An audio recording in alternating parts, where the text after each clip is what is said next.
Don't you dare, ref. That's he got the ball.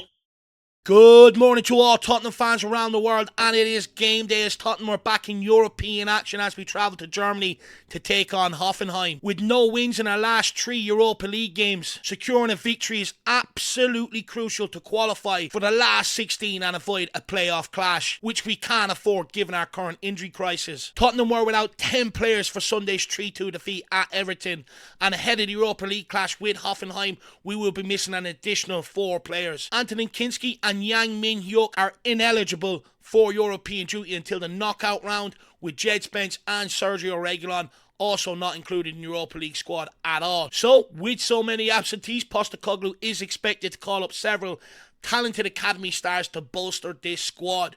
So let's take a look at the predicted lineup for tonight's game. So let's start with goals, with Kinski being ineligible for European duty until the knockout rounds, as Tottenham can only re-register their squad after the transfer window closes. This leaves a choice between Brandon Austin and Fraser Forster to start in goal tonight. Who would you prefer to see between the sticks? Please let me know in the comment section below. But I do think it will be Brandon Austin, who gave a very good account of himself in that game against Newcastle. Part of Hoffenheim's game plan tonight will involve long throws and crosses into the box to be able to create chaos. To neutralise this threat, Austin needs to be alert and proactive, coming off his line to claim crosses and relieve the pressure on the back line, much like Kinski did against Tamworth. Moving into the back line, and this defence more or less picks itself here, with Jed Spence and Sergio Reguilon currently unavailable because they weren't registered in the Europa League squad, and with the injury crisis we're currently going through, the only real selection dilemma around this back line is who plays at left-sided centre-back and who plays at left-back between Ben Davies and Archie Gray. Please give me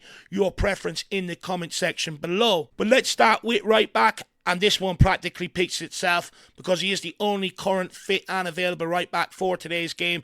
It is Pedro Porro. Now, Pedro Porro has played the most minutes of any player since Postecoglou's arrival and is really in need of a rest. You can really see how fatigued he is and how much it's affecting his game. He got caught up the pitch countless of times against Everton, but also giving away the ball in recent weeks, and a lot of that is down to fatigue. Pedro Porro is not a bad player. However, due to the injury crisis, we are unable to rotate him or rest him, so we're going to need another solid shift from him here. And just a quick note, with the article coming out from the Daily Mail basically suggesting that some players are unhappy with Ange Postecoglou's training regime, well, Pedro Porro has come out in defence and put it right. He basically said, we all have our own individual training regimes. Those coming back from injury, it's less demanding.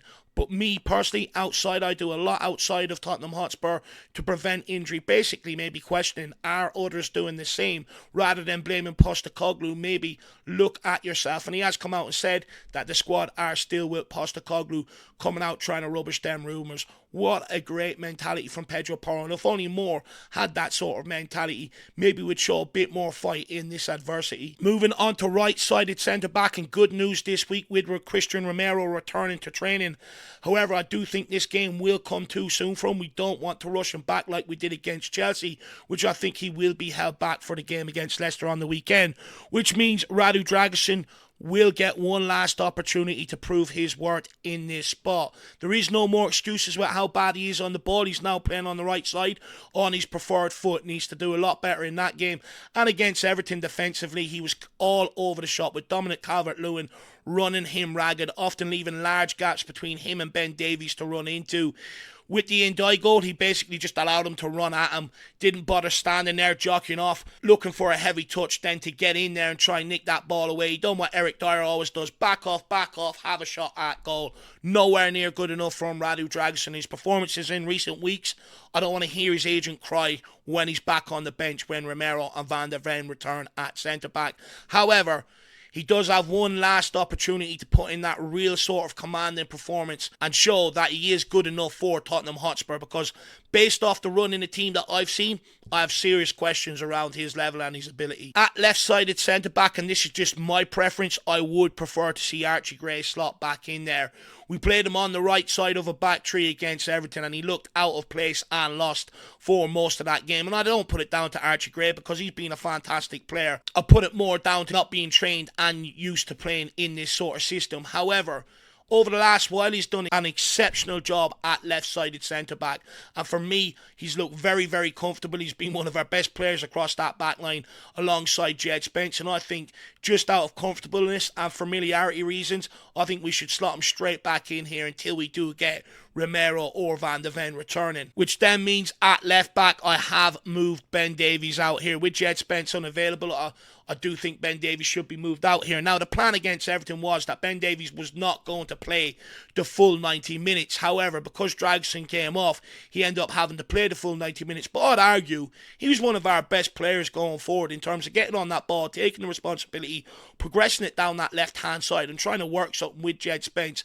And for me, I think we need that at the full-back option. I think we need that energy. And to be fair to Ben Davies, he's been very good on the ball this season and very good defensively. So I think he will provide us a lot more of what we need at left back than potentially Archie Gray. Moving into midfield, and more bad news on the injury front. Papamatta Sarr pulled up in training yesterday and did not travel with the squad to Germany, and we're waiting to find out the full extent of that injury. However, one bit of positive news in the midfield area is that Rodrigo Bentancur is back. One would assume that he's passed all the concussion protocols, and I do expect him to walk straight back into the lineup here. Without Bentancur in the midfield, I do think it looks very erratic, very panicked, and almost like there's no control in there. However, when Bentancur plays, I think it brings a lot more control to that midfield and also a lot more control and balance with us playing out from the back. And moving into the number 8 in the midfield, and I do think it will be Lucas Bergvall. Initially, I think he would have been rested for today's game, but with the Papamatta Sarr news, I do think Bergvall now comes back into this midfield. Bergvall has expended a lot of energy, and in recent games looks like the only midfielder in there that actually cares. The likes of Maddison, Sarr have been well off it. This kid has been a shining light, and sometimes that enthusiasm, like we've seen against Liverpool, can win you games if you're willing to do the right thing. And hopefully we can see another massive performance here from Bergvall, and I think it'll be a very good one to see how far he's come along, because that atmosphere in that game out in Galatasaray, he looked like a boy in a man's world. We're going out to another stadium where the atmosphere, I do think, will be absolutely electric. They usually are good in Germany, and a team that are fighting to also try and get inside the top 8.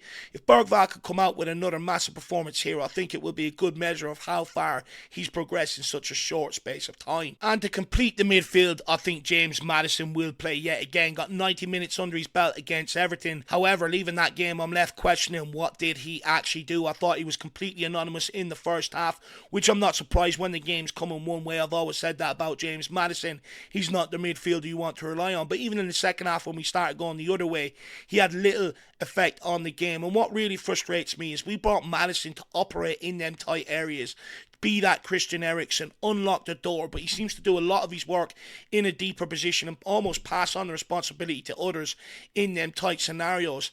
And look, I'll be brutally honest, his interview after the game didn't really inspire me with confidence. He didn't look like a player that had that passion or that drive to really alleviate the situation for Ange Postecoglou, which is a huge concern of mine. However, he speaks about wanting to get into the England team. Well, he's going to have to start performing much better if he wants to make that happen. Moving into the forward line, and I do think one of Kulusevski or Son will be rested here.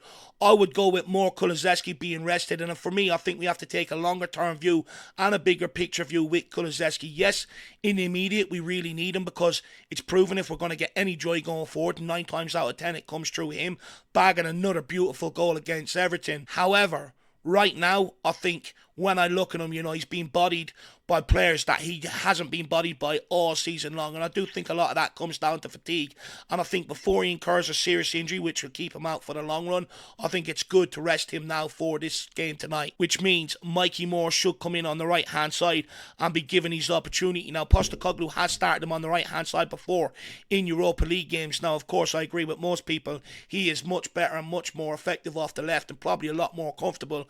However, I do think some will play on the left, so Mikey Moore will have to play out a position to accommodate Son. And Mikey Moore was absolutely brilliant. He had a 17-minute cameo off the bench against Everton on Sunday, providing an incredible cross for Richarlison. And given the lack of contribution from our other wingers, I do think that Mikey Moore deserves a run of games to see what he can bring to the table. And that cross for Richarlison is exactly the service that I've been screaming for someone like Dominic Solanke to get. He has been starved of that this season. And right now in the forward line, because it's become so mundane, so predictable. We do need that element of unpredictability, or someone that can bring something a little bit different, and I think Mikey Moore has that in abundance. Out at left wing, I think it's a no-brainer that our captain will play here, given the magnitude of the game. If we win this, we more or less put ourselves in a great position going into the last day to be able to qualify directly for the last 16 and avoid a playoff place. And I think a game of this magnitude, you've got to play your captain. However, again, Son had two massive chances against Everton earlier on in the game to get Tottenham back in it and spurned both of them. And this has been a highlight of Son's season. You go back to the Chelsea game, you take your mind back to the Fulham game. This is reoccurring with Son, and he's just nowhere near as sharp as he once used to be. And I wonder, is that because he's declining in age, or is that because he is just lacking in confidence right now? However, regardless, I think because of what Son has done for Tottenham in the past, you're always going to take that gamble and that opportunity that the next game he's going to play himself into form. Hopefully he can do that here. If things aren't going right in an attacking sense, he can still have an effect on this game. He is club captain. He needs to rally the troops, corral the people around him, and sometimes tell them the home truths. Try and get the best out of them and try and help us get over the line. And in the forward line, it's the man that marked his return to the starting lineup with a goal at the weekend, and it is Big Rich. People, get your celebrations ready. The Pigeon is back, and what an impact he's had to Tottenham's forward line. You know, in the North London derby, straight off the bench, slide ball in behind for Jed Spence, putting crosses in the box, and then against Everton, off the bench, getting on the end of things, showing that hunger, that desire, and that tenacity to get on the end of a wonderful cross from Mikey Moore, which proves if you put them in, we do have the strikers to get on the end of it. And for me, with Dom Solanke's injury, which we're hearing now, he's out until March, we have to handle Richarlison's minutes, which means I think the club might have to change the plan around. And Will Lancashire, the plan was to look to loan Will Lancashire out. There's plenty of suitors out there willing to take him. However, now with that, I just wonder, will there be a change in plan?